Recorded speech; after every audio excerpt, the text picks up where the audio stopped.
Sí, sí, sí, sí.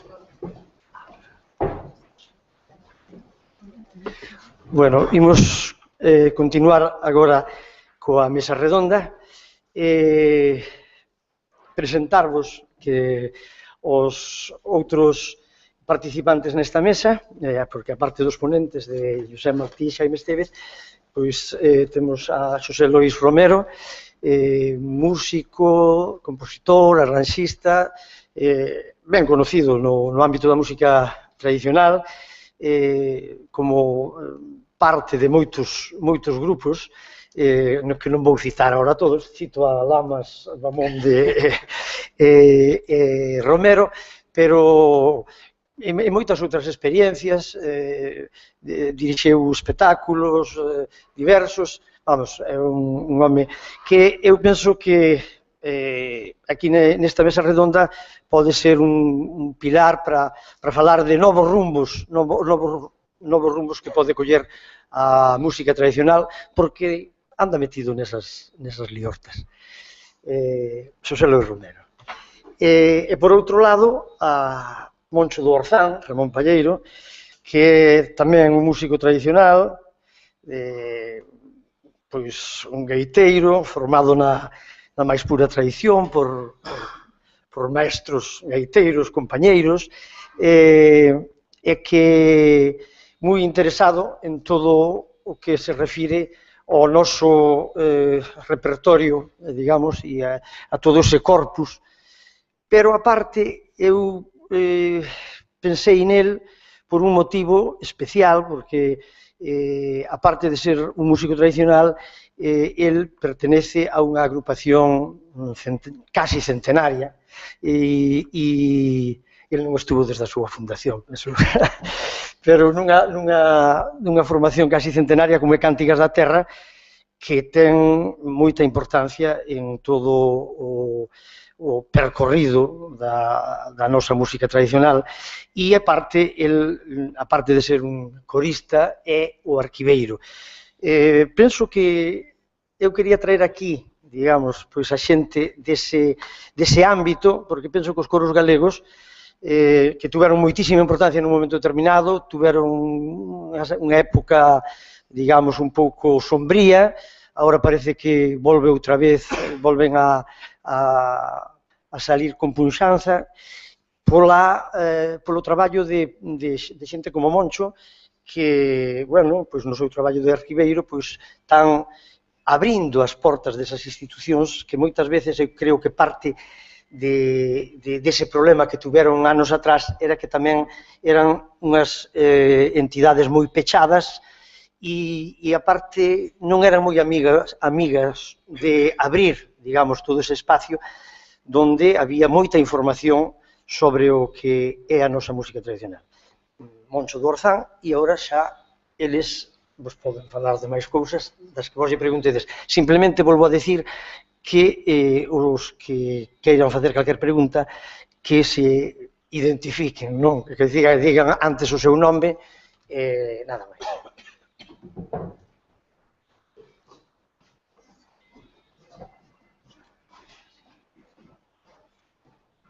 Tócame o máis novo. Non sei, se ninguén abre tal, pois que, pois, bueno, que empece Moncho, parece ben. Eu de verdade que xa coa disertación de José Martí, que penso que, dado que xa no xantar falamos galego, penso que o percebe ben. Veume precisamente con esa última parte do que significa o valor folclore, da dimensión fáctica, da dimensión simbólica, que eu sin poñerlle nomes, a verdade é que na cabeza xa me rondaba esa historia, e é precisamente, vou empezar acudindo a unha outra clasificación, é dicir, que é o problema de como abordar as músicas patrimoniais, eu prefiro incluso chamarlle patrimoniais, porque así tamén fai máis referencia a ese cuestión de legado que temos hoxe, como esas músicas se poden proxectar no futuro, non? E traía aquí precisamente un libro que para min é outro de cabeceira, igual que folclore e folclorismo, que é Aires da Terra, la poesía musical de Galicia, de José Luis Calle. A min, ese libro, ese prólogo, abriume unha porta e unha ventá bastante grandes, non? E el comeza máis ou menos o libro falando dos tres modelos que se seguiron para representar esta música, non? E fala do modelo cientifista, no que el comenta precisamente de que se recolle unha melodía, anótase a súa procedencia, arquívase e interprétase diante do público recollendo ese contexto, esa situación tal cual. Por tanto, sería unha especie de que lo di, ademais, de musealización, non? É dicir, igual que se presenta a lareira ou o tear. E non estou falando mal do mundo rural, para nada, o que eu, de feito, formo parte, non? Ahora non, pero... Outro modelo sería o universalista, que falaría, pois, un pouco, xa casi repetindo as palabras de José Martí, de coller unhas melodías de corte tradicional e proxectalas tratalas debidamente para que sexan digeribles polo público globalizado e proxectalas así no futuro. Pero despois está esa vía do medio, que eu tamén me sentía identificado, que para min é unha vía do medio, e se queredes velo así, os primeiros grupos folk galegos que foron os coros, non? O meu entender. Que foi, pois eso, a finais do 19, como xa sabedes, unha idea de representar unha estética, unha forma de ver logo máis ou menos acertada ou máis ou menos que se pode considerar edulcorada ou non, pero eso aí xa forma parte da historia. Estou falando, en teoría, o que chamou el modelo estético enxebrista, de alguna forma, que consistía un pouco en tratar de poñer nas cidades pois eses aspectos do mundo rural que se estaban perdendo, pero buscar unhas fórmulas de participación da xente. Eu non estou dicindo que os outros modelos non as teñan, cuidado, eso é importante tamén dicilo, por suposto. E nese sentido é o xurdimento dos coros, non? E ora, unha colleita miña que engade a eso é precisamente, ben, o de valor do folclore, do fáctico, simbólico e situacional, que é o tema a proposta de ter un saco, non? Ou temos 2 sacos, ou 3 sacos, os que queirades. Cada saco coa súa baraza, e hai que ir botando cousas a eles, porque as reglas de xogo cambiaron, eso está claro, non? E hai que un pouco decidir que é o que queremos transportar o futuro, digamos, e que é o que realmente termina sendo unha peza musealizable. Entonces, dentro desa idea, penso que cabe preguntarse si todo, por exemplo, a ver, eu dou ideas, non? Pois un candil.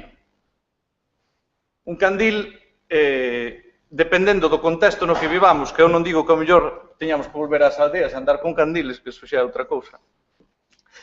Pero un candil a día de hoxe se podría ser unha peza musealizable, sempre que non falte a luz eléctrica, que volve a ser funcional. Mas as cousas inmateriais, por exemplo, realmente unha cousa son as modas e outra realmente se as cousas inmateriales deben ser musealizables ou teñen sentido a día de hoxe. É dicir, ten sentido un maneo, unha pandeirada, ou é algo que tiñamos que facer como o candil? Non sei se me explico o concepto que quero poñer encima da mesa. Entonces, e xa termino, que parece un monólogo, non vim dar a charla, só é para arrancar. Entonces, digo eu, o caso máis claro para min de algo vivo é a regueifa, non? Por exemplo. A regueifa, por exemplo, frente ao hip-hop ou ao rap, non? Ou unha muñeira diante dun blues. É dicir, como outras culturas souberon coller ese legado seu e colocando o centro de acción desde onde nós vivimos, desde o local, proxetalo cara universal, pero colocando o eixo, ao meu entender, o eixo de acción desde a túa porta, desde a porta da túa casa, e así radiar, non? E eu creo que eso aquí a veces se consigue, a veces non, ou a veces simplemente se actúa como fan cantidad de propostas musicais tamén, pois, un pouco, pois, sin pensar, sin preguntarse estas cousas, simplemente polo placer de facer música e, por suposto, é legítimo. Entón, eu lanzo xa esa pedra, non? É dicir, dentro deses sacos, o inmaterial, que cousas, non? Eu, desde logo, metería, as cousas inmateriales, para min, é tan... A reguifa ten tanto valor. Sí, quizá podría decir. Sí. Bueno, en principio, muy interesante lo que estás diciendo. Claro, para mí una idea clave es la del uso, ¿no? Hablabas de 3 modelos diferentes, me parece muy apropiado, ¿no? Cientificista decías, ¿no? O el universalista. Sí, cientifista, universalista y estético naturalista, que son los que fala Calle. Obviamente, en el primer de los ámbitos, el uso, la gente, la audiencia potencial para eso es muy reducida. Sería quizá más amplia para el segundo o para el tercero, pero lo que tenemos que tener en cuenta es que nos encontramos en una sociedad líquida, ¿no? En términos de Bauman, una sociedad líquida donde todo fluye, y una de las consecuencias es la parcialización. Hay mucha parcialización, entonces tú no puedes pedir, obviamente, no llegaríamos nunca a ningún acuerdo de que todo el mundo se interese por la música tradicional, por la que sea. Nosotros podemos discutir qué música nos interesa o no, pero no podemos pedirlo ni mucho menos. A mí lo que me parece muy importante es que al menos haya una parcela, ¿no? Una parcela que se interese por ese tipo de música y que sea la que vaya pues aguantando la llama, si tú quieres, de esta música, porque lo que no vamos a conseguir nunca es que sea una música universal dentro de nuestra sociedad, la gallega o la de donde sea. Eso no se va a conseguir nunca, y menos hoy. Menos hoy porque, en términos de Bauman también, por ejemplo, la sociedad líquida se caracteriza por el poco compromiso.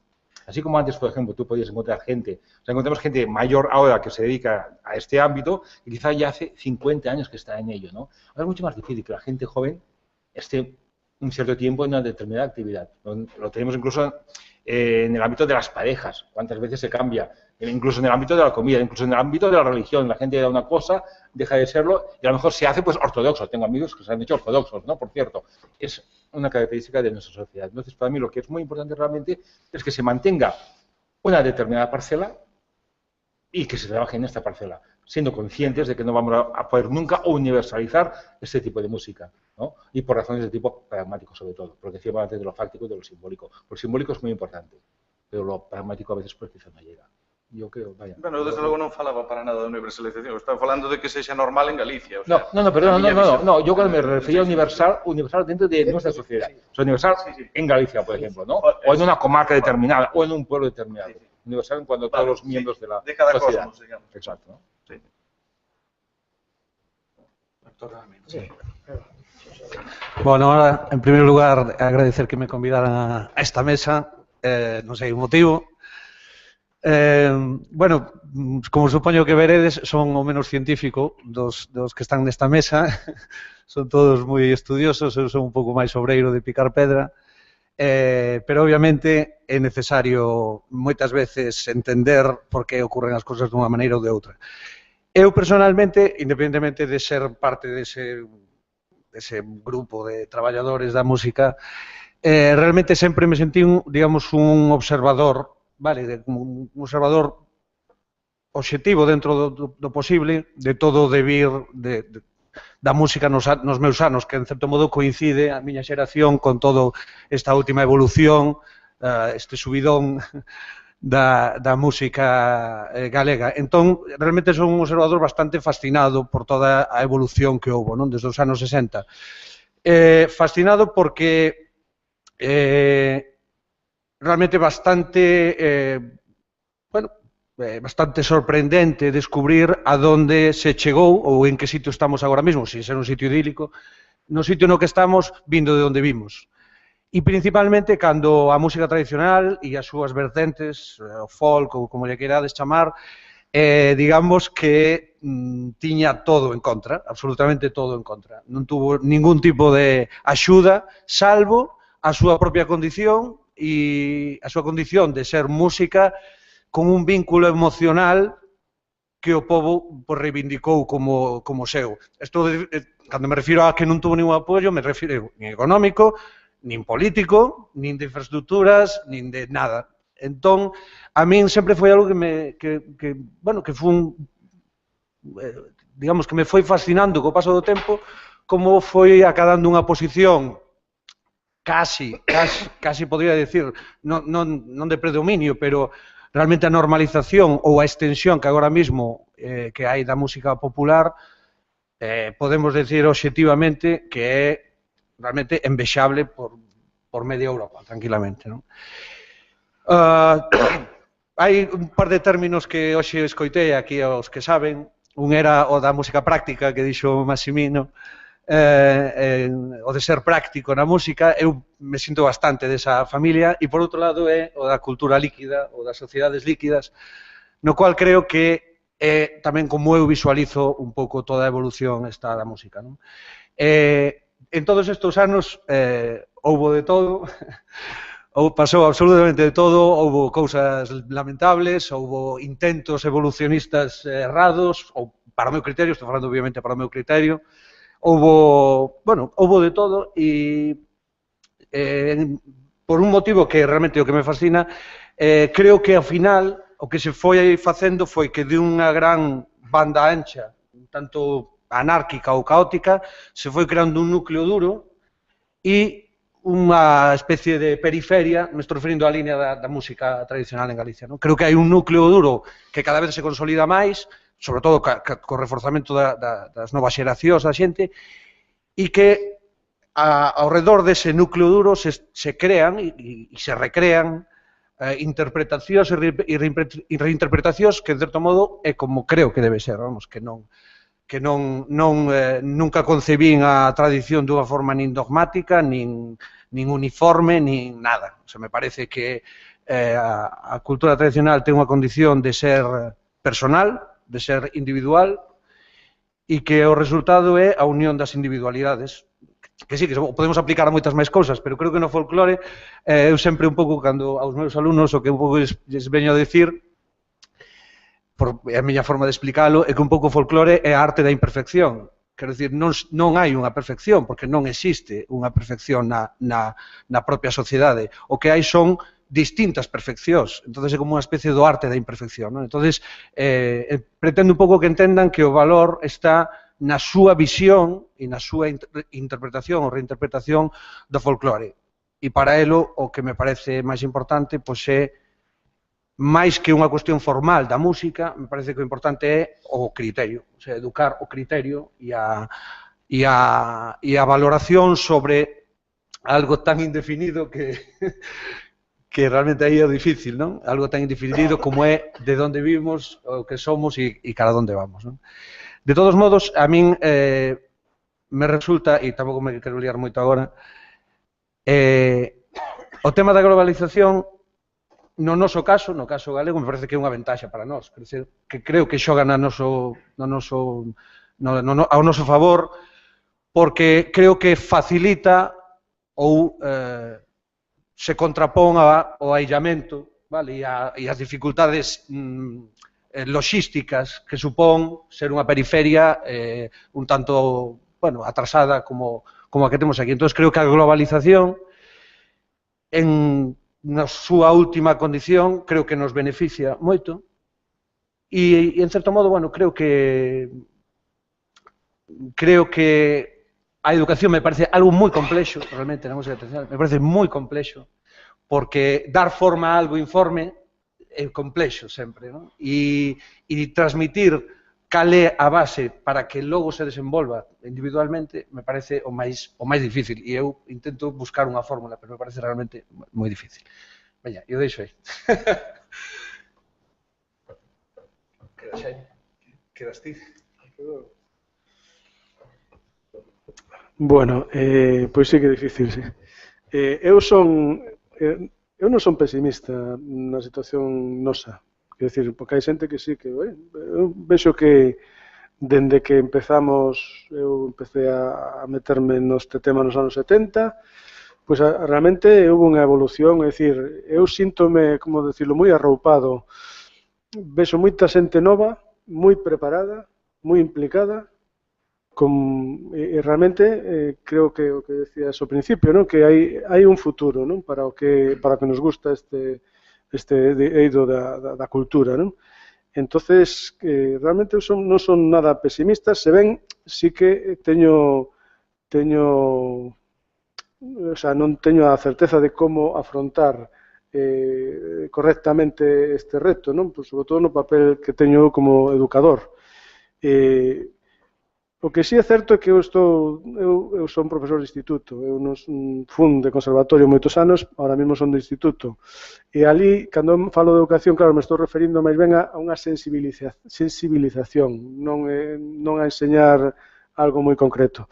En ese aspecto de sensibilización sí que creo que é importante que haxa unha información xenérica que evidentemente non todo o mundo se vai a dedicar a música tradicional nin lle vai a gustar, porque eu creo que a cultura facemos entre todos, uns se dedican lle gusta os cabalos e outros nos gusta pois tocar a gaita, e así debe ser, penso, non? É dicir, que cada cultura facemos entre todos.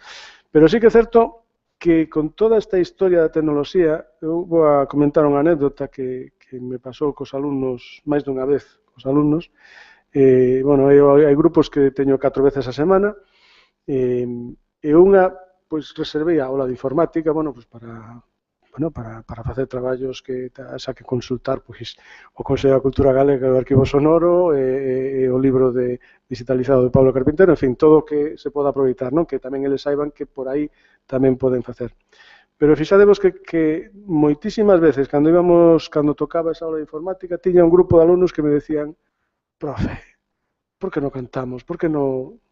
É dicir, que frente a esa tecnoloxía, digamos, a música en xeral, pero a música tradicional tamén en particular, pois tamén ten unha ventaxe, é dicir, os rapaces, polo menos ali nas clases, pasan o mellor das 6 horas tranquilamente, lles poden coincidir 3 ou 4 dentro de pantallas.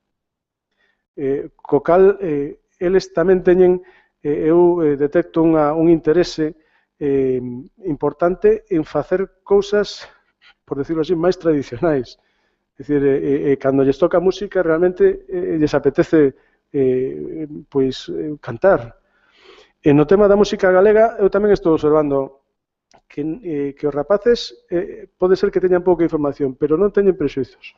É dicir, ti lle enseñas unha canción de galega ben pensada, das pedagóxicas, a Carolina, ou a Rianxeira, que son, para nós son demasiado simples, pero eles, cando as coñecen, pois realmente conectan.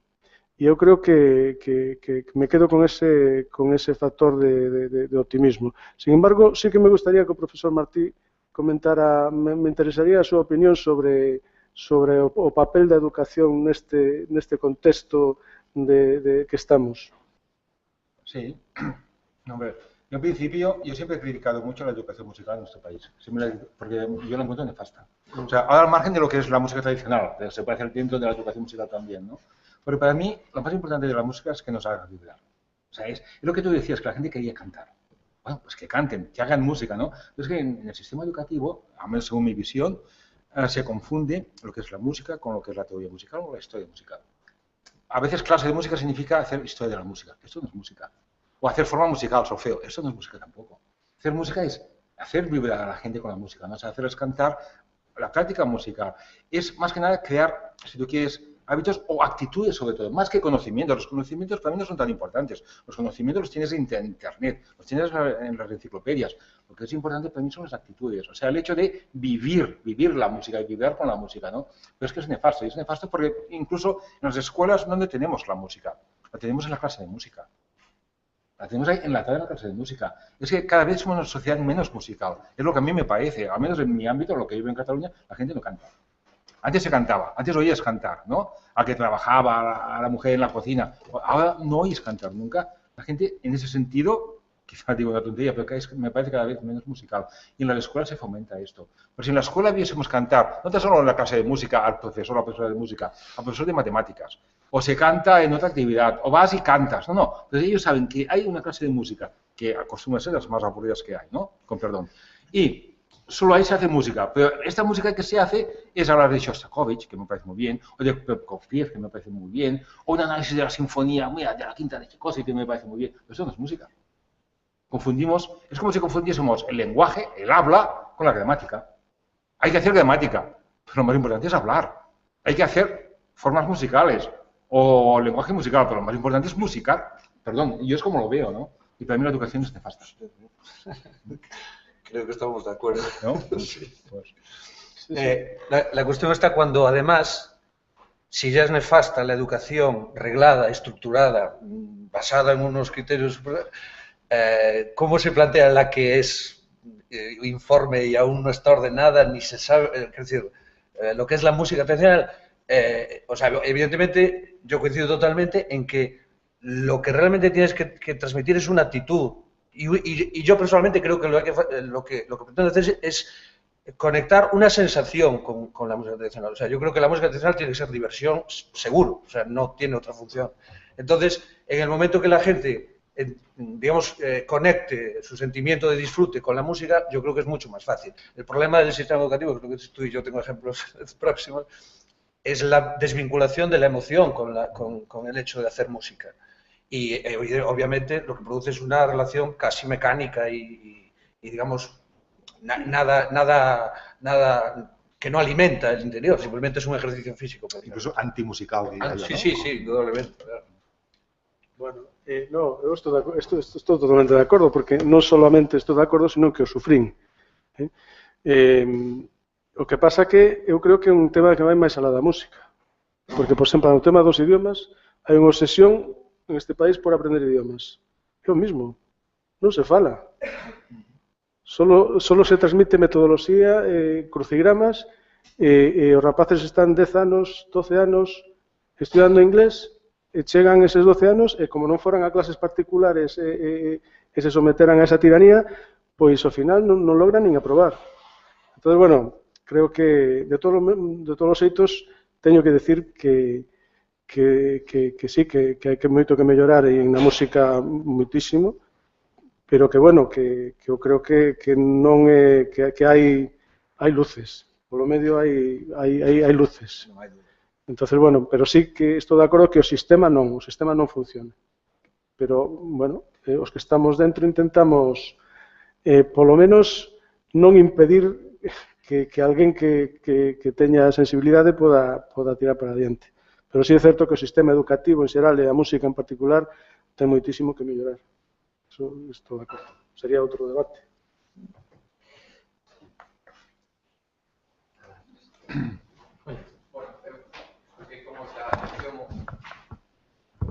Gracias. Eu escoitei como... Eu son Carlos Peón. Bueno, en estos momentos me dedico a docencia musical tamén nun instituto, non? Pero non quería entrar nese tema, porque eu realmente o tido que ten as charlas que fixechedes hoxe, e moi interesante, a música tradicional hoxe, perspectivas e retos, non? Realmente, eu, cando ensino no instituto que é música tradicional, digo unha cousa que formaba parte da vida cotidiana da xente. E o que estades falando ahora un pouco, eu creo que o instituto non ten por que enseñar música, nin a apreciar os valores os transmite a sociedade. O instituto ou a escola que enseña, non? E antes, como pasa no pobo gitano, por exemplo, ali non hai formación reglada e todos son os músicos, cantan, disfrutan, forma parte da súa vida. O que comentaba o profesor Martí, non? Donde hai cantos de arreiro ahora? Os camioneiros que usan? É unha actitud pasiva. Donde hai fiadas, donde hai muiñadas, donde hai espadeladas, donde... Realmente cambiou a sociedade e, polo tanto, a función da música que nais lle cantan nanas aos nenos. Me viña contando Xosé que ele acaba de ter un fillo e ele si canta ao seu fillo. Pero realmente non existe, lle colocan un artiluxo, que tamén ten el, que yo vin a rapaz, un artiluxo que dá voltas, un tío vivo e tal, e eles pasivamente miran, alucinan, non? Entón, bueno, realmente, a música tradicional non ten sentido, eu son pesimista. Ten sentido salvar a música tradicional como un tesouro que temos, non? Ben xa documentalmente, para logo recreala e, evidentemente, o que si ten que facer unha sociedade viva, agora co desenvolvemento tecnolóxico, pois, bueno, non hai profesións que necesiten da música, non hai os galegos que van a Sega e cantan os cantos de Sega, etc. Bueno, pois, non vai haber esas manifestacións propias dese tipo de sociedade subdesenvolta ou atrasada ou rural. Aquí nos cargamos o medio rural. E a sociedade galega era rural e mariñeira e agora é tecnificada. Non vexo ¿no? A posibilidade de que esta sociedade produzca manifestaciones musicales que non sexan da globalización, da colonización, da mestizaxe, da hibridación, como se queira. Pero, evidentemente, falamos de outra cousa xa. Vos falades moitas veces como músicos profesionais de o que favorece a globalización e a tecnificación que o noso produto creado aquí ou recreado como música de raíz ou patrimonial que falaba Moncho, non?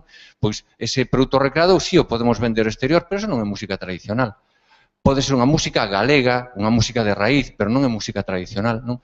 Entón, realmente, bueno, por outro lado, as institucións, ninguén falou aquí de que a nosa comunidade autónoma carece dun fondo documental, dun arquivo centralizado de todo ese tipo de material que teñen institucións como poidan ser os Cantigas e Agarimos, etc., todo Xosé Frole, tal.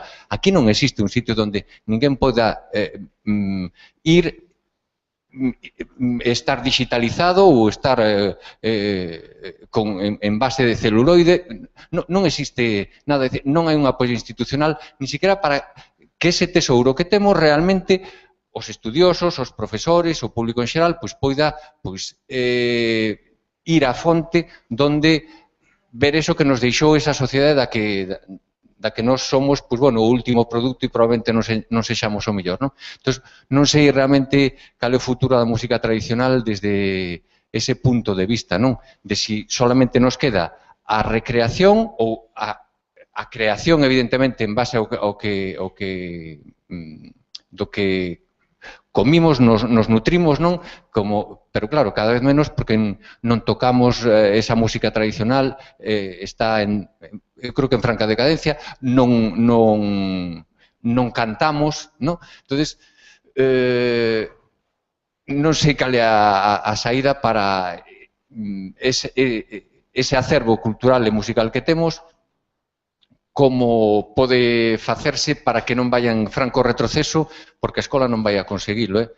O idioma galego, desde que hai galego na escola, vai en franco retroceso tamén. Entón, realmente é unha postura pesimista. Sinto non concordar o mellor co que estades falando aí, pero me gustaría un pouco que con estas reflexións deslavazadas o mellor dera pé a ir por outro camiño, menos. Vaya, Moncho. Mira, eu personalmente non son pesimista. Eu vou explicar por qué, porque é dicir, o concepto que podemos ter de música tradicional evidentemente xa para empezar varía moito ao longo dos séculos e en que momento tiramos a fotografía, etc., non? Eu, por exemplo, decía, un colega meu decía, o día que haxa gaita no botellón, pois estará vivo. Bueno, era unha frase feita. Por fortuna, aquí lanzo un apoio total a foliadas, seráns, a decir, a todo ese tipo de manifestacións que son completamente vivas. Quer decir, máis vivas serían que, para min, o sumo de que algo estea vivo é que se cree, que se siga creando. E eu, nese punto, non penso que estes materiais que chegaron ata nós, decimos así popularmente, son creacións colectivas, pero sí, creacións colectivas sí, pero non se xuntou unha aldea para facer unha peza.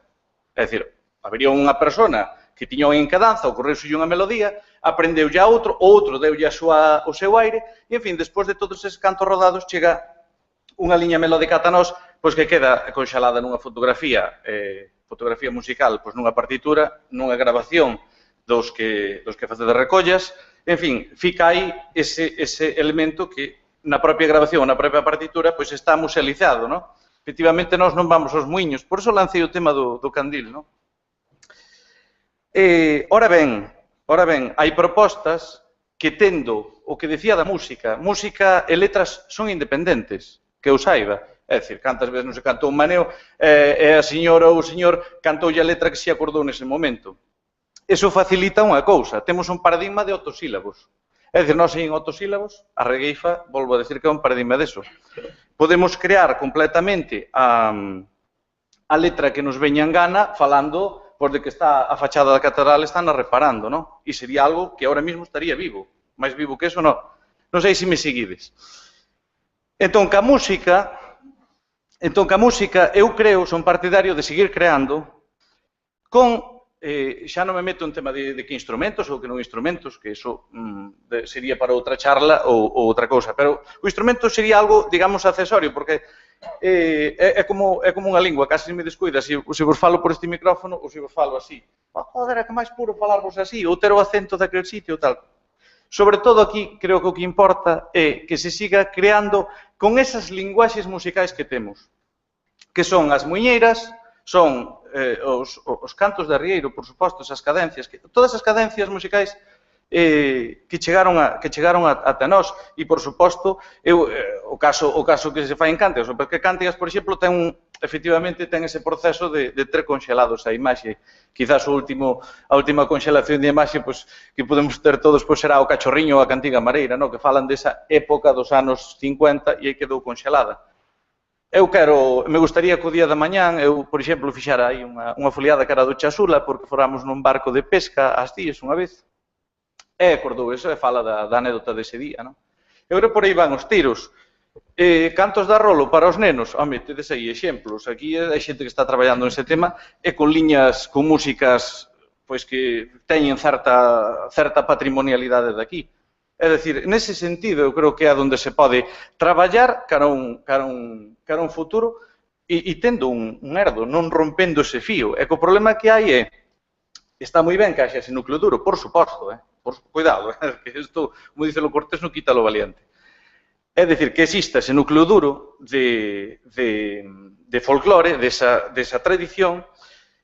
E despois é que está abundando tamén moito, e despois unha descontextualización casi completa da música de aquí, que por iso, exemplos como incluso como o Rock Bravú, que de repente metenche esta peza que tocaba en Muxicas, Tararé, Totati, Martín de Terra Brava, 50 mortos a machada. Joder, iso é transgresor, pero ao final está aí unha peza do noso repertorio. E xa remato con dúas ideas. Unha, Muxicas, os carunchos, por poñer un caso. Os carunchos é outro exemplo clarísimo desto que estou falando, e que teño falado con Luís tropecentas mil veces, que é, eles son conscientes de que temos esa riqueza musical, pero falemos da foliada da insumisión, e vai o caruncho e crea a foliada de insumisa, ou dos concursos, ou, das cousas que cada un queira comunicar. E o caso de Muxicas a respecto dos instrumentos, é increíble como buscaron cos instrumentos, digamos, que consideramos máis patrimoniais daqui, ou que levan máis tempo afincados aquí, consigue crear un proxecto, eso, que busca tamén ese público líquido.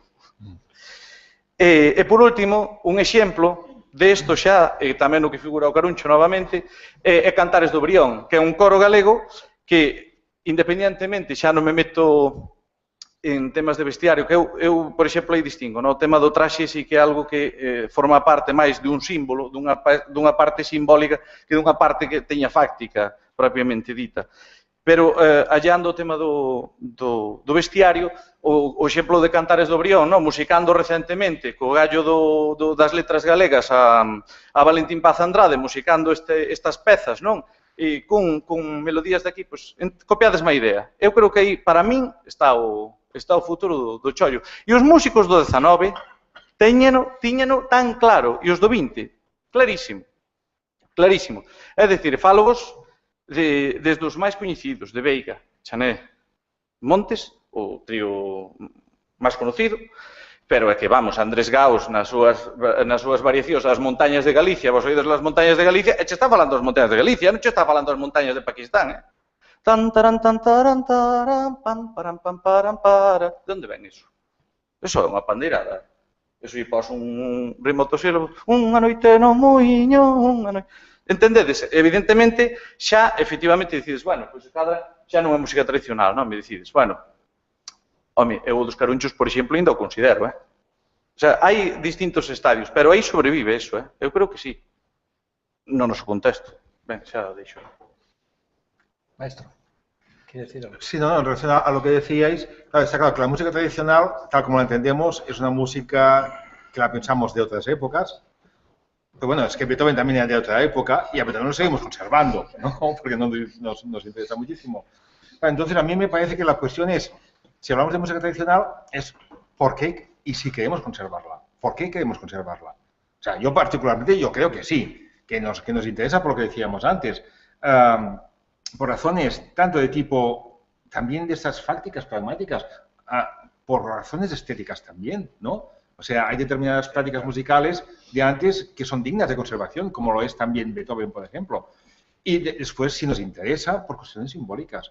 Si nos interesa como sociedad, si no nos interesa lo dejamos y ya está, que por eso tampoco nadie se mueve, ¿no? Y nadie nos obliga a mantenerlas. Pero yo creo que vale la pena mantenerlo.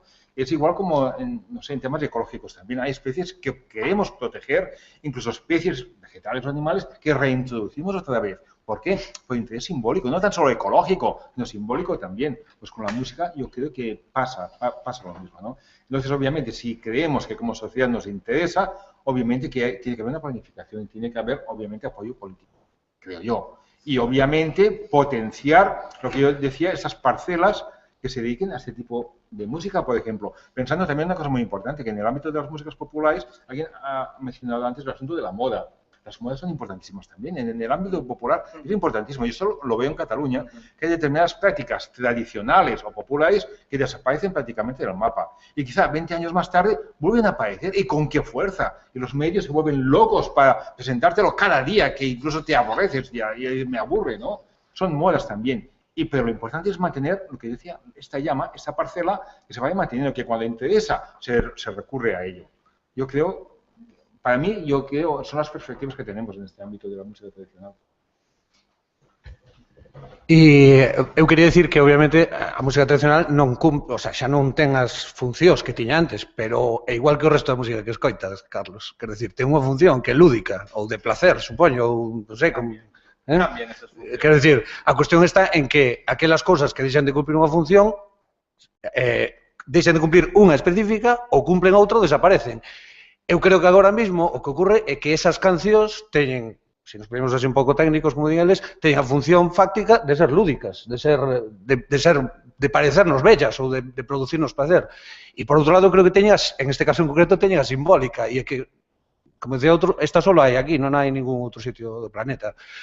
Eso era unha. E a outra cousa era que, cando eu explicaba todo isto da evolución, non o decía desde o punto de vista profesional, e menos agora, que non é que sea para presumir deso, pero eu xustamente me refería á propia, digamos, a propia expansión do concepto da música popular.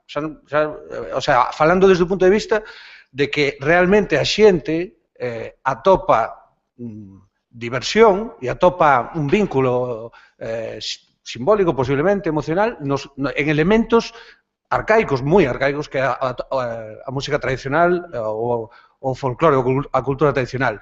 E eu, personalmente, o sea, me parece xa que a quintesencia de todo eso, porque, en certo modo, a música é un produto de moi fácil disfrute, quer decir, moi poucos momentos non hai música, abrir unha ventana e había unha gaita sonando aí fora, o sea, está permanentemente, a podemos escoitar en calquera momento e digamos que é un disfrute pasivo, sona e nos a disfrutamos, pero realmente para min o que foi a quinta esencia foi a recuperación da danza como un ben social, que é o que está ocurrindo agora mesmo en Galicia, e é a xente nova o que está facendo, e non bailan por... Vale, pode haber unha parte de compromiso que dudo, sabes, un compromiso, porque é xente moi nova e tal, e fan por un exclusivo disfrute. E bailar sí que requiere unha actitud moi, moi clara, de querer bailar o baile tradicional. E o baile tradicional, con todos os respetos, non é unha sardana. Quero dicir, ou se baila ou non se baila. Non hai medias tintas. E a mí, por exemplo, o feito de que eu, cando empezaba, quero dicir, todos estes anos, independentemente de que eu non son bailador, sempre considerei que a danza era como un salto de ciclo, porque sí que a xente maior bailaba, se rompeu, e o feito de que se recuperara me parece un salto cualitativo moi grande, porque para bailar hai que querer bailar, non é darse un botón e escoitar o que sona, hai que poñerse a bailar. E me refiro a eso, a que se está un pouco, non sei se democratizando a cultura popular. Hombre, pois, pesimistas sempre hai que serlo, como están as cousas, pero... De todos modos, eu quixera meter aí. Quero dicir, a música tradicional, quen ten a última palabra sobre a música tradicional de calquer país e de calquer zona, pois, son os agentes sociais e as sociedades dese entorno onde se fai esa música. E é a que ten a última palabra no sentido de que lle pode interesar, e pode interesarlle conservala, e movela, non tela aí como algo estático ou museístico, que dicía antes Moncho, sino que evolucionar con ela, acertadamente ou non acertadamente, como decías ti antes, de distintos proxectos, pero sí que, digamos, que ten, digamos, toda a potestad para facer con ela algo ou non facer absolutamente nada, e deixala totalmente inerte e que morra. Pero eso, evidentemente, está nas mans desa sociedade e dos poderes fácticos desa sociedade.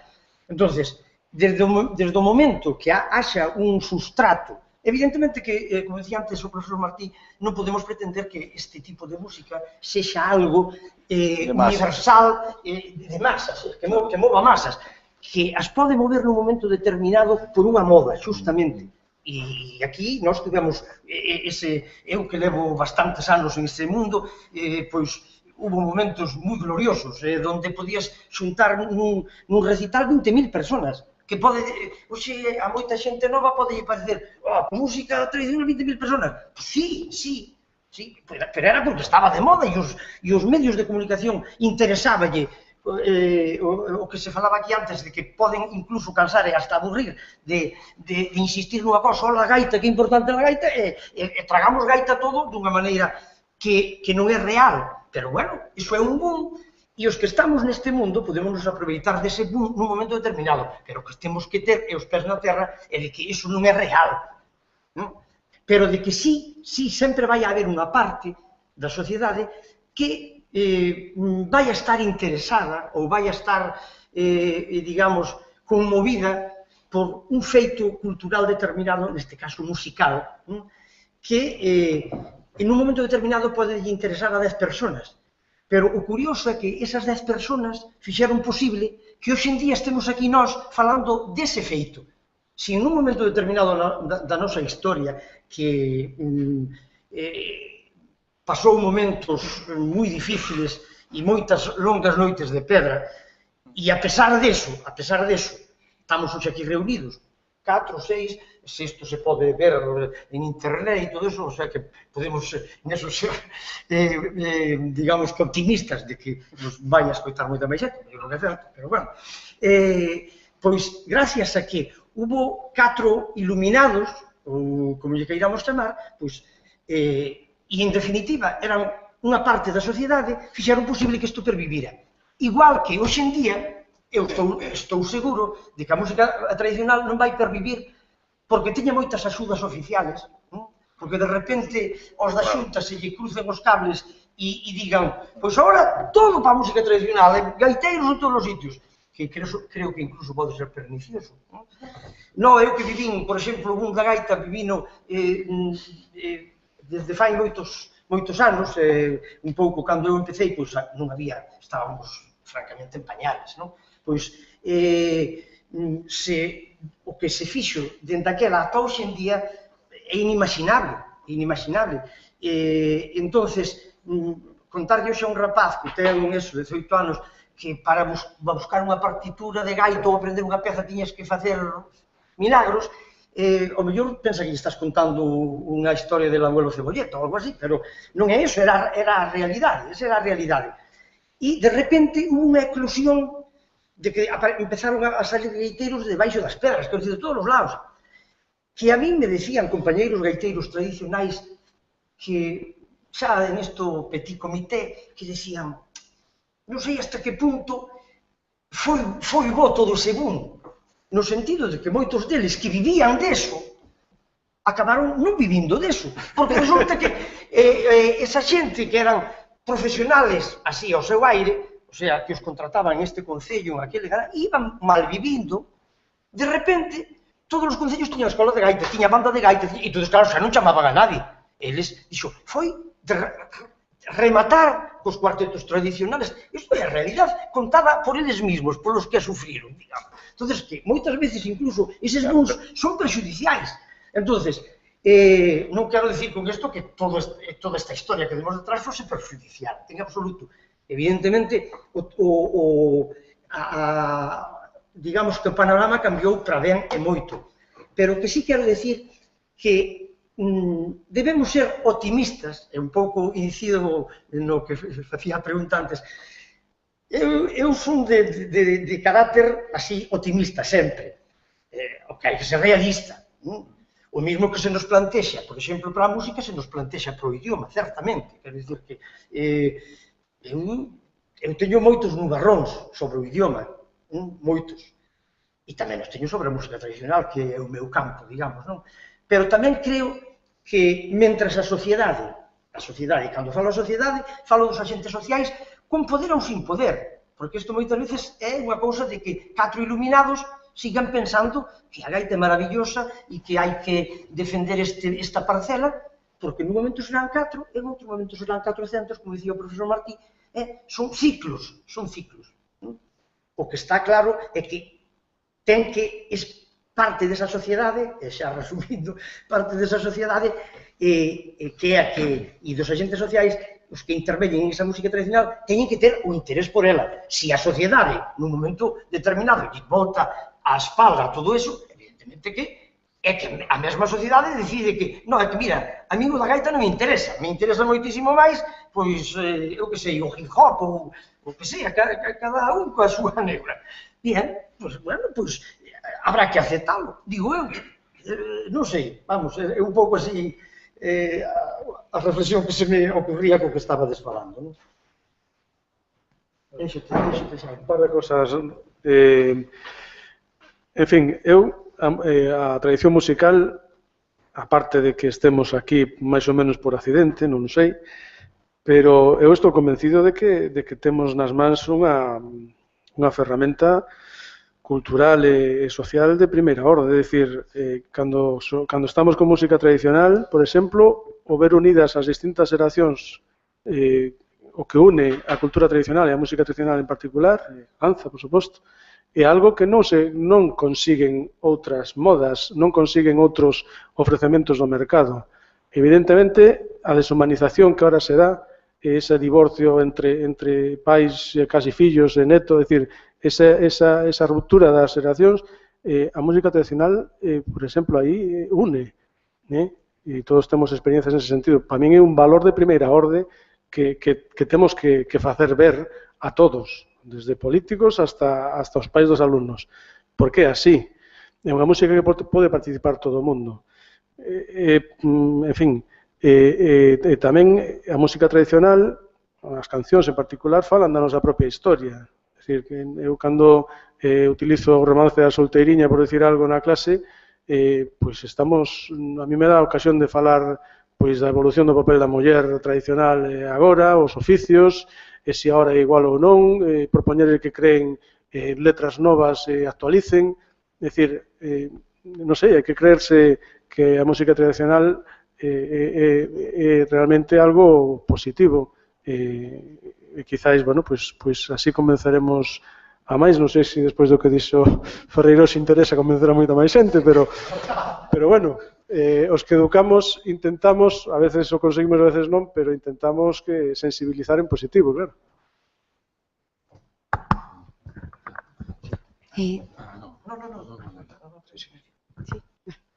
Boas tardes. Eu chamome Rebeca Cés e traballo no ámbito da comunicación e difusión de proxectos sobre patrimonio e fai un par de anos rondábame a cabeza facer unha tese de doutoramento sobre o movimento cidadá que hubo en Galicia das recollidas, non? Que foi especialmente salientable aquí en Galicia, non, respecto a outros sitios da península. Por diversas razóns e por unha pequena intervención de Pablo Carpintero, ese proxecto que iba a ser unha tesi, ahora mismo é un encargo de investigación dende a Dirección Xeral de Patrimonio.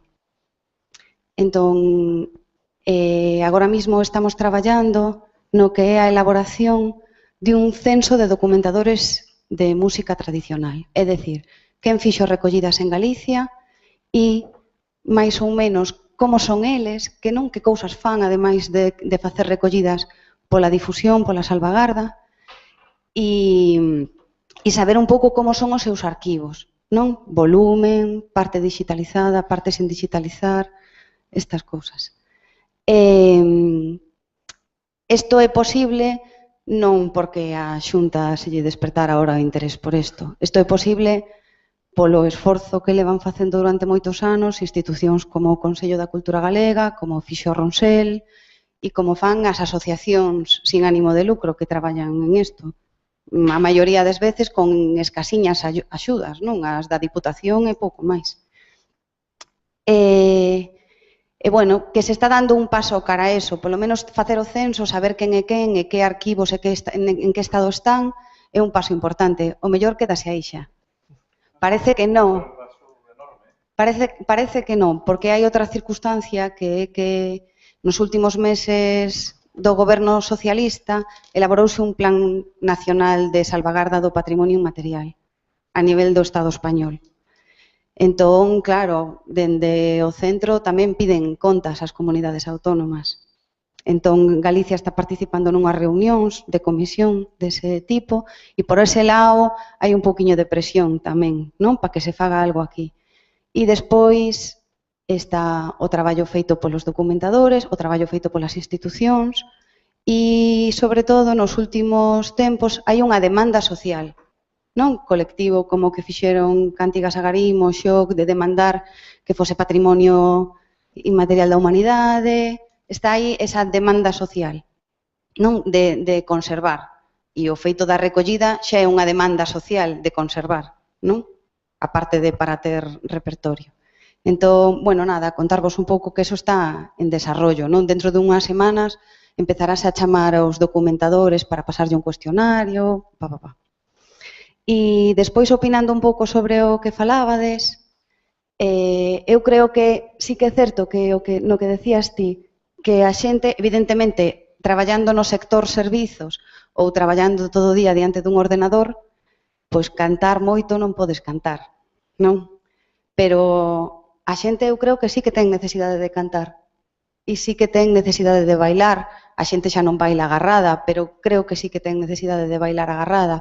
Por eso, a xente que se mete en clases de música tradicional, en clases de baile, de calquer outro tipo de baile, é moi raro que o deixe. Porque realmente eu creo que cubre unha necesidade humana, non? E despois, no que se refire á cadena natural de transmisión, que en nós xa chegou rota, non? A miña abuela cantaba, pero non bailaba, e ela a min, desgraciadamente, non me ensinou nin a cantar nin a bailar. Pero cando eu son pandereteira e bailadora desde nena, e cando cantas ou cando bailes, sí que hai algo que tende un ponte, sabe, que tende unha ponte cara atrás, non? E sí que te une, e parece que esa cadena natural non está de todo rota, non? Que enganchámola aí no último momento por un fío, e creo que eso sí que é algo como que de alguna maneira te fai sentir ben e te fai sentir que é importante mantelo. E evidentemente somos unha minoría entusiasmada, eso é certo, sabes?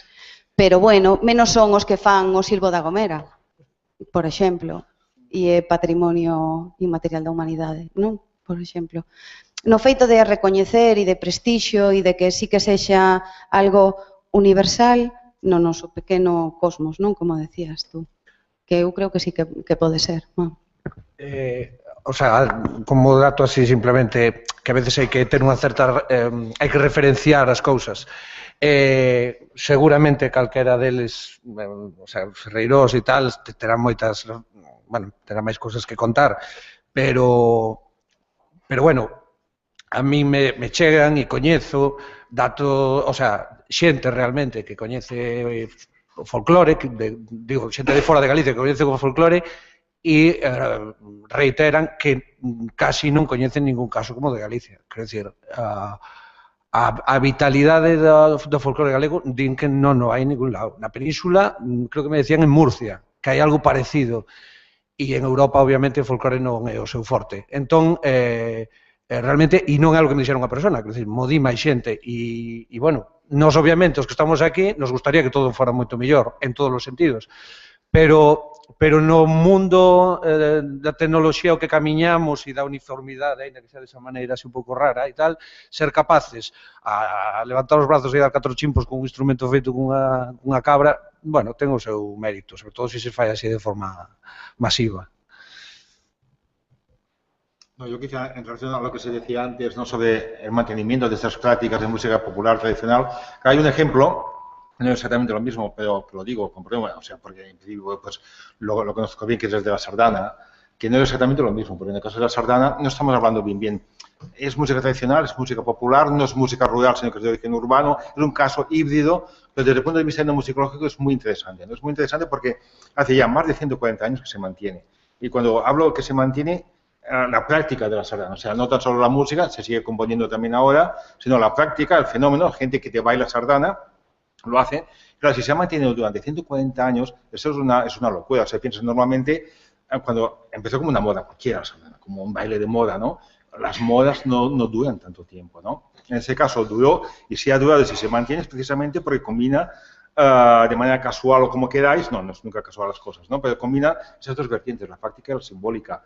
Y también observamos aquí en la sardana lo que decíamos antes de estos ciclos, porque ha tenido ciclos pues, realmente muy exuberantes donde mucha gente te la bailaba, ahora se baila menos, pero ahí tiene una buena infraestructura, pero se sigue bailando. O sea, la sardana ahora mismo se sigue bailando y se sigue bailando porque, además de los aspectos simbólicos, que son importantes, también tiene los aspectos, digamos, más pragmáticos, más fácticos, ¿no? Que es una danza que te permite relacionarte con la gente, que te permite jugar con la cabeza, porque sabes de que hay que ir contando, es un juego, la sardana es un juego también, tiene la vertiente estética, ¿no? Es una estética muy particular, que a algunos quizá la odian, otros les gusta, les entusiasma, yo soy de los que me entusiasma, ¿no?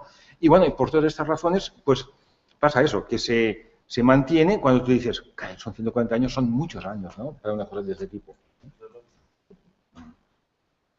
O que pasa que a sardana, non é que a sardana é sempre igual, non? Eso ten algo, non, o baile é sempre da mesma maneira. Máis ou menos, vai variando un poquinho. Sí, ¿no? Los puntos sí, si tú quieres, pero es que cada sardana es diferente también, ¿no? Porque puede ser más larga, más corta, o sea, sí, sí. Tienen hay que combinar los puntos de diferente manera, ¿no? E eu creo que eso, que ten un punto estupendo, e é que seguramente casi todo o mundo sabe bailar sardana en Cataluña. E aquí non casi todo o mundo sabe bailar muñeira. Cando vas a unha boda a outra comunidade autónoma e todo o mundo se pon a bailar sevillanas... No, bueno, no todo el mundo, sí, no todo el mundo sabe bailarlo, pero la gracia de la sardana es, como muy bien dices, es muy fácil bailarla, porque tiene diferentes niveles. O sea, tú lo puedes bailar muy bien, que eso es difícil, yo no la sé bailar muy bien, pero yo la puedo bailar, ¿no? Claro. Y incluso existe también la figura de lo que antes había el maestro de danza, ¿no? Que hay quien dirige el círculo, que es alguien que de manera, pues, digamos, espontánea se ofrece y es quien dirige, que es quien va contando los pasos. Claro, eso es lo más difícil, y una minoría de personas saben hacer eso. Pero la gran mayoría sí que saben ponerse en la rullana, ¿no? en el círculo, y te saben bailar. Esto no es tan difícil, es fácil, claro. Claro, e iso é moi bo porque pode participar todo o mundo. A min o que me sorprende, é o que falaba antes Xosé Lois, non, que o baile tradicional aínda siga existindo e agora haxa foliadas e hai moita xente nova que decide, en vez de ir á discoteca, ir a unha foliada. E bailar baile tradicional, tela, porque eso é unha cousa casi jazzística de improvisación. Tú estás aí, non sabes o que te van a sacar e tes que poder seguilo. Que é o bonito, pero é o que fai tamén dificultoso que sexa dunha participación máis amplia, Sempre que son moitos, sempre xurro.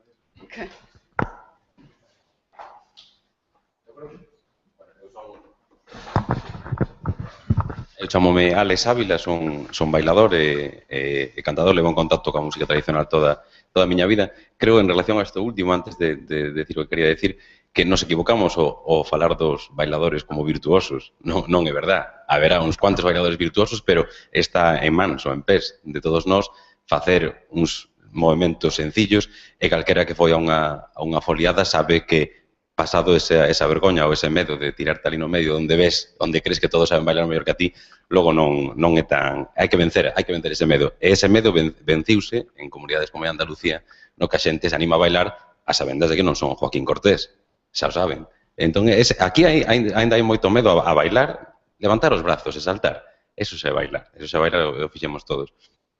En relación ao que estábamos falando, eu cando estamos falando de música tradicional, estamos falando indirectamente, como é obvio, de música tradicional galega. Música tradicional en galego. Pero eu voto de menos, eu tamén creo, son optimista, creo que está moi vivo, pero eu voto de menos en Galicia que as cousas non só sexan música tradicional galega, senón que soen a galego. É dicir, ás veces homoxeneizamos tanto que todos os grupos de pandereteiras, por exemplo, sonan moi parecido agora. E iso é totalmente irreal. E botanse de menos grupos que sonen a raíz. Ou botanse de menos grupos que cantando en castelán ou creando música nova soen a galego. O rock bravú é un exemplo de cosas que sonaban a galego. E pasa na literatura. E cantando en galego, sí, pero non necesariamente. Eu, por exemplo, ti podes ler textos de Cunqueiro en castelán que os ten e que son en galego, no sentido de que sonan en galego. Claro, exactamente. E logo, o último, xa que quería decir, xa se viu un pouco, se transluciu un pouco, estivo así no debate un pouco por enriba, a confrontación que eu creo que é equivocada e que é estéril entre o purismo e a creación, ou entre a recreación do folclore e a creación.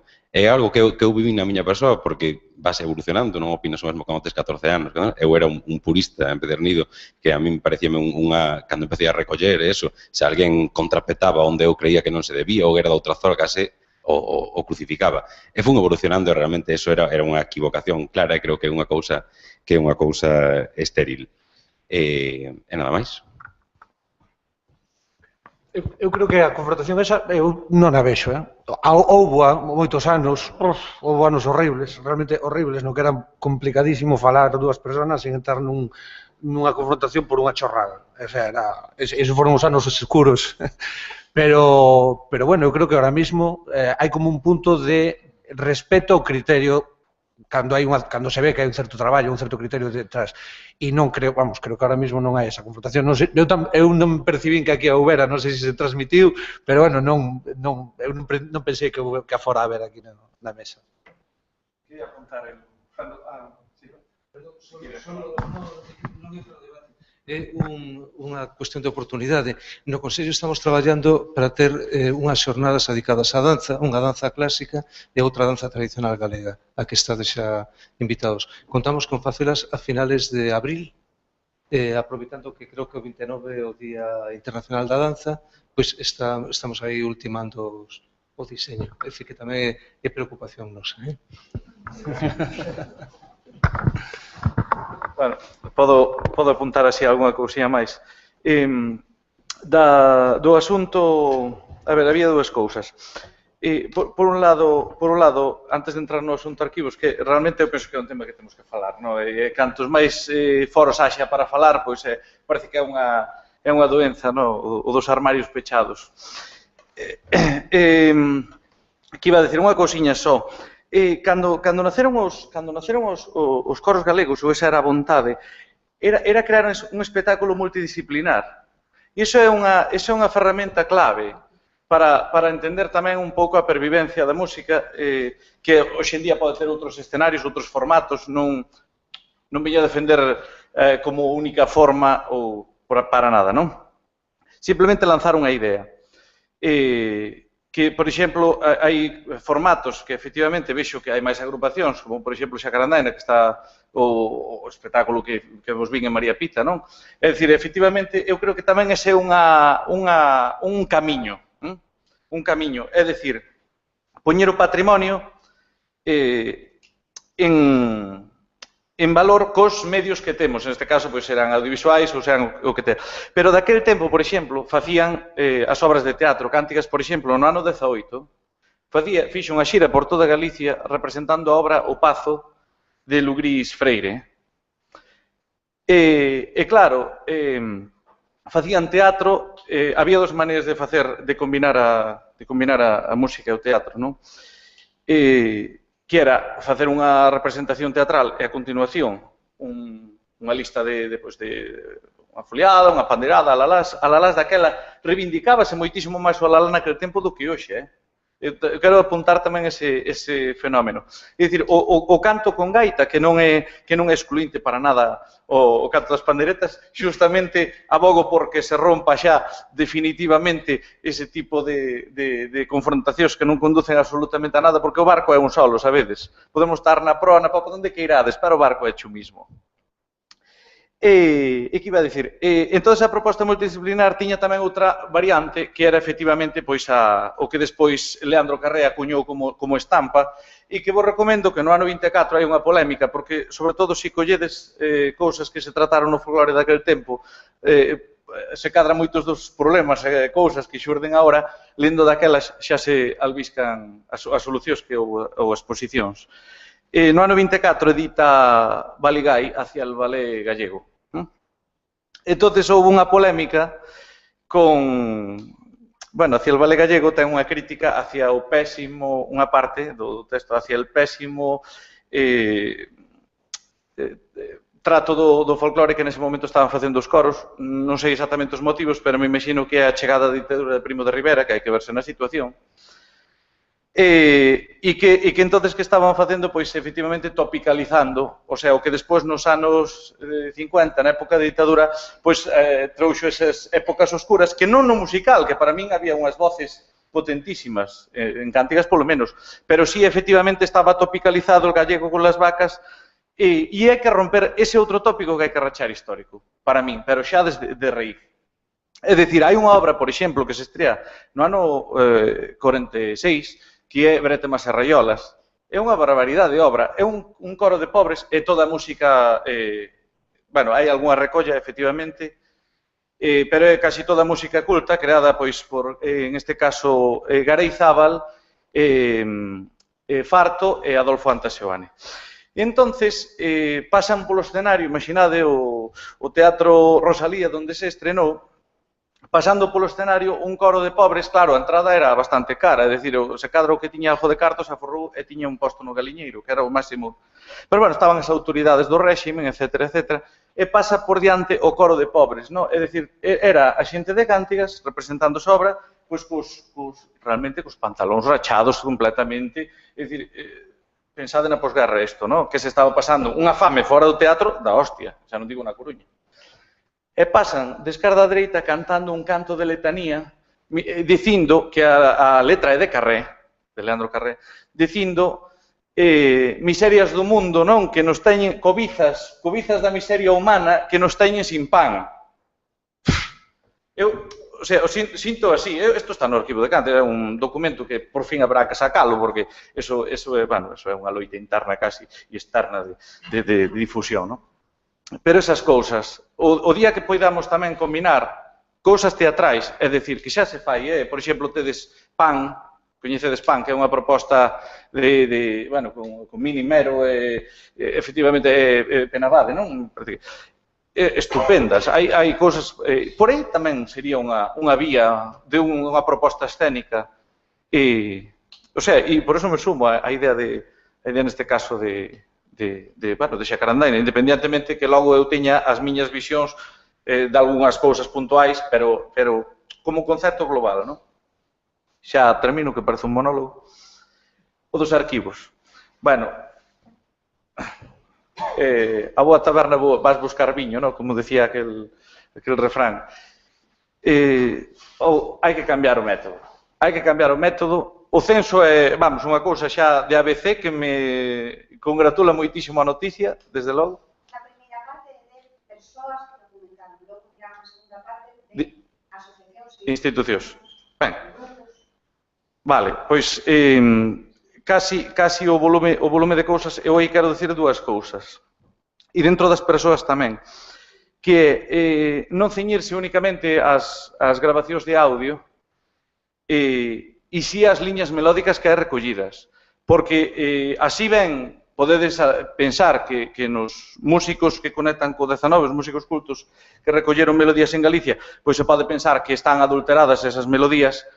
Hai cousas que a mí me costa pensalo, por exemplo, do maestro Antaseoane, estou segurísimo que o home tiña un método de recolla, ainda vive a filla, e estou narrado, tiña un método de recolla impresionante, non? Ele iba co diapasón, iba, por exemplo, na Coruña, cando vía no campo da liña, claro, estou falando anos 20, 30, iba polo campo da leña, entón, cando estaban todo tal, collía o diapasón, entón, o señor ou señora, a ver, cante, e tal, collía para saber a tonalidade, e transcribía.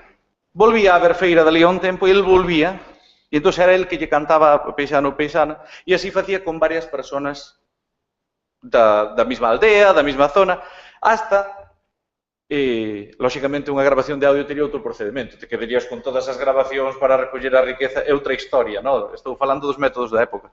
E quedaba cunha versión definitiva, que esa foi a que se incorporou aos arquivos da tal. E é unha liña melódica monofónica, o sea, unha só liña melódica, normalmente cun ámbito... Palleiro, de todos modos, quero che falando de Anta, porque me xurde unha... Bueno, mellor non ven ao caso todo isto que estou contando, pero... O que ven de Anta, sí, quero dicir, en canto a estar a decir a meticulosidade, ir mirando as cousas, eu teño unha anécdota que viví personalmente falando con Saturnino Cuíña. A Saturnino Cuíña prácticamente lle transcribeu todo Anta Seoane. E don Saturnino cantáballe e Anta escribía. Eu recordo estar na casa, en Cesullas, na casa de don Saturnino, e unha das cousas que dicía, falando de Anta, decía, era moi fiel transcribindo. O sea, que a él mesmo lle gustaba moito a maneira de que Anta, o sea, plasmaba no papel unha cousa tan complicada como é o canto popular. El mesmo, o don Saturnino contaba que nunha homenaxe que lle fixeron a él no seu lugar de... Sí, o do 83, o homenaxe este que se fai ali en Cesullas. Non. Ah, non, outro como en Cotobade. En Cotobade, onde ele era, que descubriron unha placa, pois, entonces, foi Cántigas, con Anta, e resulta que cantaron temas que recollera Saturnino Cuíñas en Cotobade. E estaban as personas, as señoras maiores as que lle cantaran. E entonces decían elas, é así como cantábamos nós, é así como cantábamos... Realmente incidía niso don Saturnino dicindo fiel que era Anta na transcripción. Tendo en conta que a transcripción da música popular ao papel é complexa porque ten unha cantidade... Perdona, Pepe, só o detalle cando decían aquela señora que dicía pa, total cantan como a nós, eu, se veñen as orquestas, total cantan como a nós, non decía aquela anécdota esta do artigo de Adolfo Anta.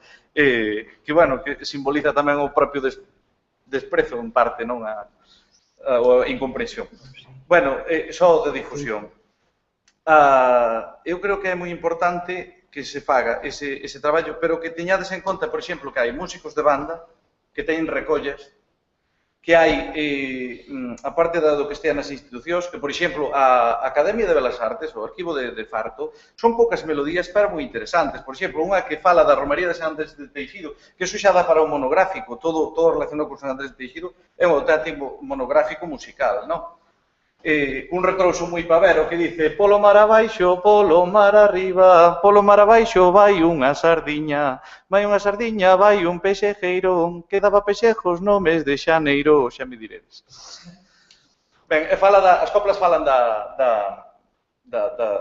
do que é a romaría, non? O sea, tamén incluso documentan unha época, fala do escapulario, dos rosarios, o sea, as letras son heavies, perdón, xa nesa liña. Eu desde logo, desde Cante, facemos todo o posible e cando viñades a petar a porta, pois, hostia, o que se poida facer. Claro, dado que eu son unha persona dentro de Cante, eso é o tema. Ahora temos xa listados sobre cerca de 110 documentadores que teñen un arquivo, non que foran algunha vez de recollida, non, que teñen un arquivo. Home, están os grandes documentadores, que todo o mundo sabemos quenes son, non? Pero despois, xente que ten arquivo sobre 100 e pouco. E o sentir, porque entrevistamos a moita xente para facer o formulario, porque tiña que ser un formulario que eles visen que tiña sentido, non? Entón entrevistamos a bastantes documentadores e o sentir, ao principio era ala, xa están estos aquí outra vez, para nada, para que despois non nos axudan en nada, e sí, e que nos xuntaron un montón de veces, pero ao final sempre para nada, non? Ao principio era este o sentir, e cando marchábamos, marchaban aí como, non? Acababa a cousa, unha reunión de igual 4 horas, con ganas, non? E con ilusión, e bueno, e a ver se vai desta, non? E tal. Entón, bueno, esperemos que sí. Tamén teño claro, e así o transmitimos á Dirección Xeral de Patrimonio, que isto vai a funcionar se se traballa en conxunto.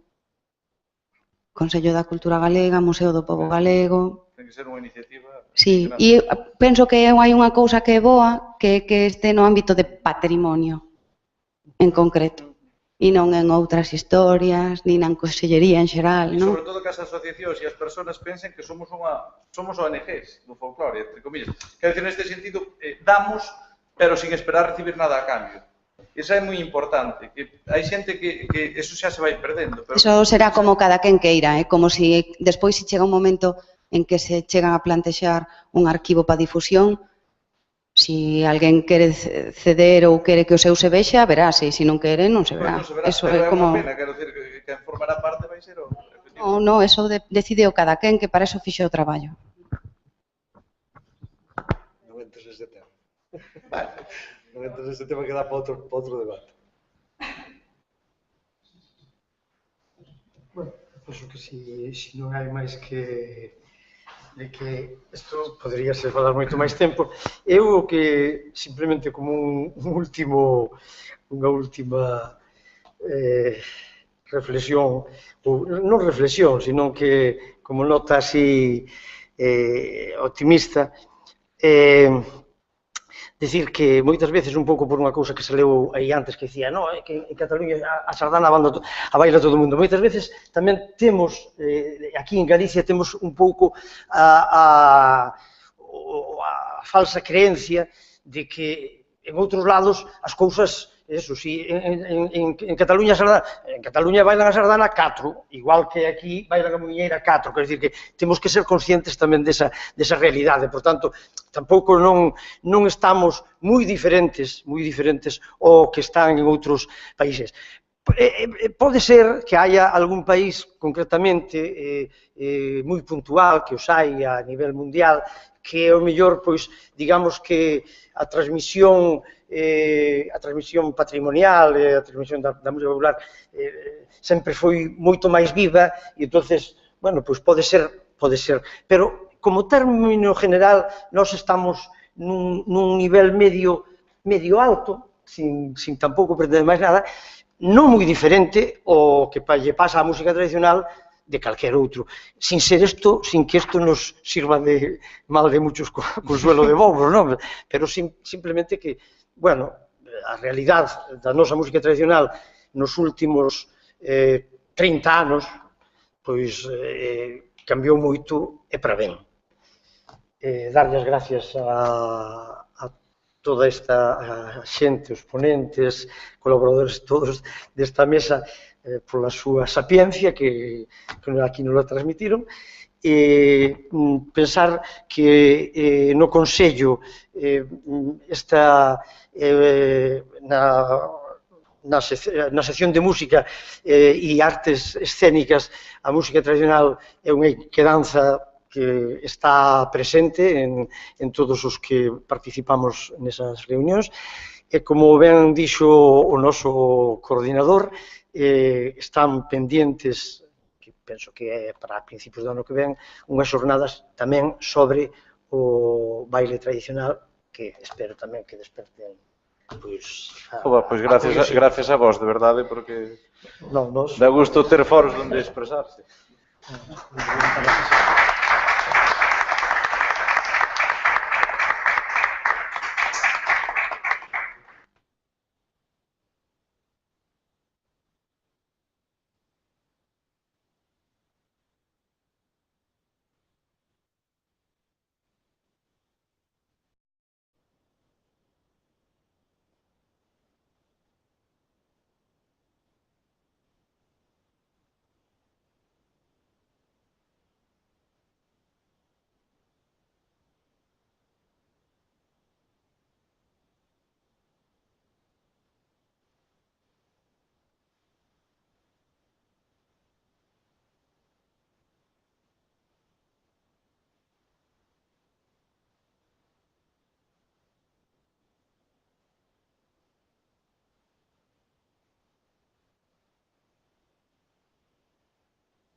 volven a salir con punxanza polo traballo de xente como Moncho, que, bueno, pois no seu traballo de arquiveiro, pois están abrindo as portas desas institucións que moitas veces eu creo que parte dese problema que tuveron anos atrás era que tamén eran unhas entidades moi pechadas e aparte non eran moi amigas de abrir, digamos, todo ese espacio donde había moita información sobre o que é a nosa música tradicional.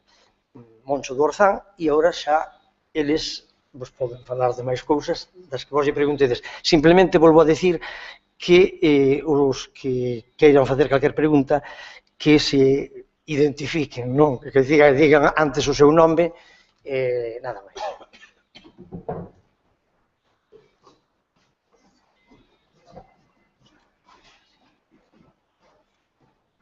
Tócame o máis novo. Non sei, se ninguén abre tal, pois que, pois, bueno, que empece Moncho, parece ben. Eu de verdade que xa coa disertación de Josep Martí, que penso que, dado que xa no xantar falamos galego, penso que o percebe ben.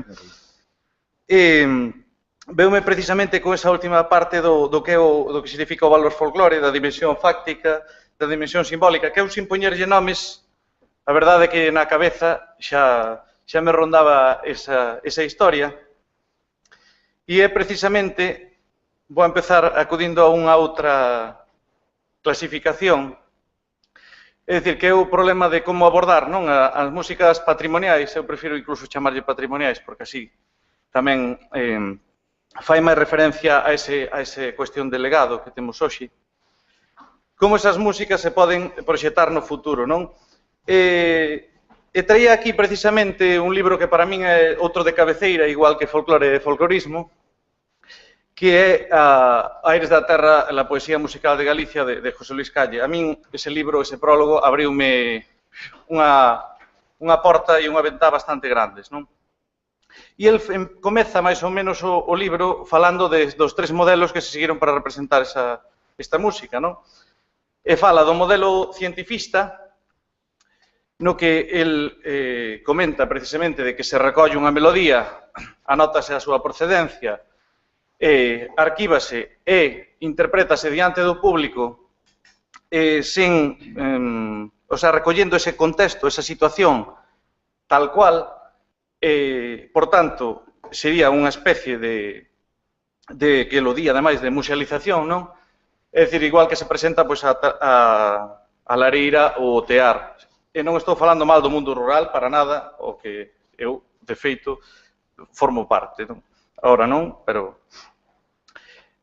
Outro modelo sería o universalista, que falaría un pouco, xa casi repetindo as palabras de José Martí, de coller unhas melodías de corte tradicional e proxectalas no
Sí, sí, sí. Bueno, imos continuar agora coa mesa redonda e presentarvos que os outros participantes nesta mesa, porque aparte dos ponentes de José Martí e Xaime Estévez, pois temos a Xosé Lois Romero, músico, compositor, arranxista, ben conocido no ámbito da música tradicional, como parte de moitos grupos, que non vou citar agora todos, cito a Lamas, Ramón de Romero, pero e moitas outras experiencias, dirixeu espectáculos diversos, vamos, é un home que eu penso que aquí nesta mesa redonda pode ser un pilar para falar de novos rumbos que pode coller a música tradicional, porque anda metido nesas liortas. Xosé Lois Romero. E por outro lado, a Moncho do Orzán, Ramón Palleiro, que é tamén un músico tradicional,